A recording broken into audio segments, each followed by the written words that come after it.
Anggi Julianti dari kelas 2171 Ilmu Komunikasi D dengan NIM 2130701099. Jadi, di video ini dibuat untuk menyelesaikan tugas UAS Komunikasi Massa.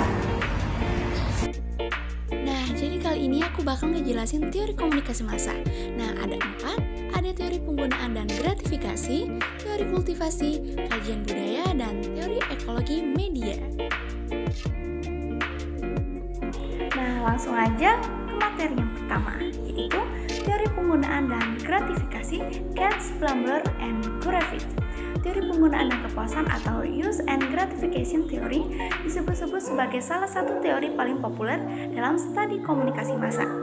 Teori ini mengajukan gagasan bahwa perbedaan individu menyebabkan audiensi mencari, menggunakan, dan memberikan tanggapan terhadap isi media secara berbeda-beda yang disebabkan berbagai faktor sosial dan psikologis yang berbeda di antara individu audiensi. Teori penggunaan dan kepuasan memfokuskan perhatian pada audiensi sebagai konsumen media massa dan bukan pada pesan yang disampaikan.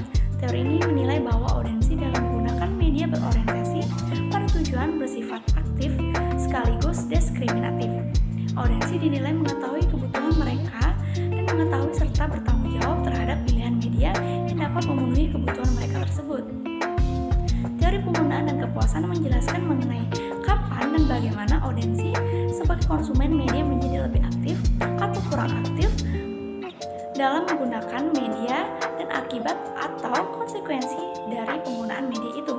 Dalam perspektif teori penggunaan dan kepuasan, audiensi dipandang sebagai partisipan yang aktif dalam proses komunikasi, namun tidak keaktifan setiap individu tidaklah sama. Penggunaan media didorong oleh adanya kebutuhan dan tujuan yang ditentukan oleh audiensi sendiri. Teori penggunaan dan kepuasan menjelaskan mengenai kapan dan bagaimana audiensi sebagai konsumen media menjadi lebih aktif atau kurang aktif menggunakan media dan akibat atau konsekuensi dari penggunaan media itu. Contoh teori kegunaan dan gratifikasi, use and gratification adalah penyesuaian tontonan dengan kebutuhan khalayak. Misalnya, seseorang sedang membutuhkan hiburan, maka ia akan memilih menonton film atau acara komedi yang dapat menghiburnya. Nah, setelah menonton, kebutuhan orang tersebut akan terpenuhi secara otomatis.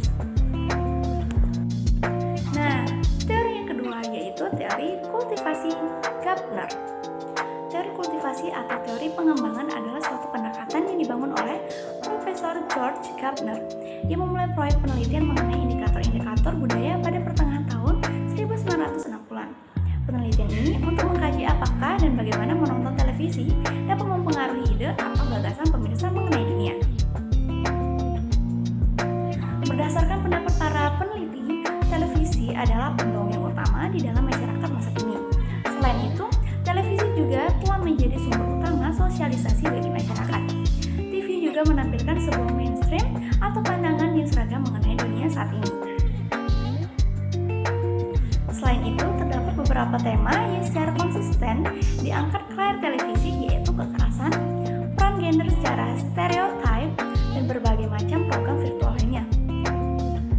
Semakin sering seseorang menonton TV, maka dia semakin percaya bahwa kenyataan yang ada dalam tayangan televisi sama dengan kenyataan yang ada di dalam kehidupan nyata. Karenanya, pemirsa kelas berat akan merasa bahwa dunia tempat dia tinggal adalah tempat yang paling berbahaya. Nah, salah satu contoh teori kultivasi yakni ketika seseorang sangat sering menonton adegan kekerasan melalui televisi. Dalam kehidupan nyatanya, dia takut berjalan sendiri di malam hari. Karena apa? Karena dipenuhi bayangan bahwa ia akan dirampok bahkan dibunuh. Berikutnya ada teori kajian budaya. Teori kajian budaya pertama kali dicetuskan oleh Hart Schiller tahun 1993, di mana teori yang satu ini menyatakan bahwa negara barat akan mendominasi media yang ada di seluruh dunia. Alasannya yaitu media massa barat memiliki efek yang sangat kuat untuk mempengaruhi media di negara lainnya. Setiap negara berkembang cenderung lebih sulit untuk memproduksi media massa seperti negara barat karena keterbatasan yang mereka miliki. Selain itu, teori ini juga beranggapan bahwa media bisa membantu memodernisasikan dengan cara memperkenalkan nilai-nilai barat yang dilakukan, di mana mereka akan mengorbankan nilai-nilai tradisional dan menyebabkan hilangnya keaslian budaya lokal. Nilai-nilai yang diperkenalkan tersebut adalah nilai kapitalisme, Seperti yang kita pahami bahwa nilai ini disengaja supaya menempatkan negara yang sedang berkembang di posisi paling bawah, yakni di bawah kepentingan kekuasaan yang lebih mendominasi. Nah, yang terakhir ada teori ekologi media. Adalah tadi tentang bagaimana media, teknologi, dan proses komunikasi mempengaruhi lingkungan manusia. Teori ekologi media berpusat pada prinsip bahwa masyarakat tidak bisa terlepas dari pengaruh teknologi dan bahwa teknologi akan tetap menjadi fokus bagi sebagian besar masyarakat. Konsep dasar teori ini pertama kali dikemukakan oleh Marshall McLuhan pada tahun 1964. Dalam perspektif McLuhan, media tidak dilihat dalam konsep yang sempit seperti surat kabar, majalah, radio, televisi, film, atau internet. Tetapi dalam konsep yang luas, McLuhan melihat medium sebagai apa saja yang digunakan oleh manusia, termasuk jam dinding, angka, uang, jalan, bahkan permainan adalah medium. Jadi maksud di sini adalah dalam berkomunikasi manusia mungkin saja tidak menggunakan media massa, tetapi mereka tidak dapat menghindarkan diri dari berkomunikasi dengan menggunakan suara, kata, isyarat yang memediasi mereka dalam menyampaikan pesan. Memperbaiki persepsi kita dan mengorganisasikan pengalaman kita dalam asumsi kedua teori ekologi media, melihat media sebagai sesuatu yang langsung mempengaruhi manusia.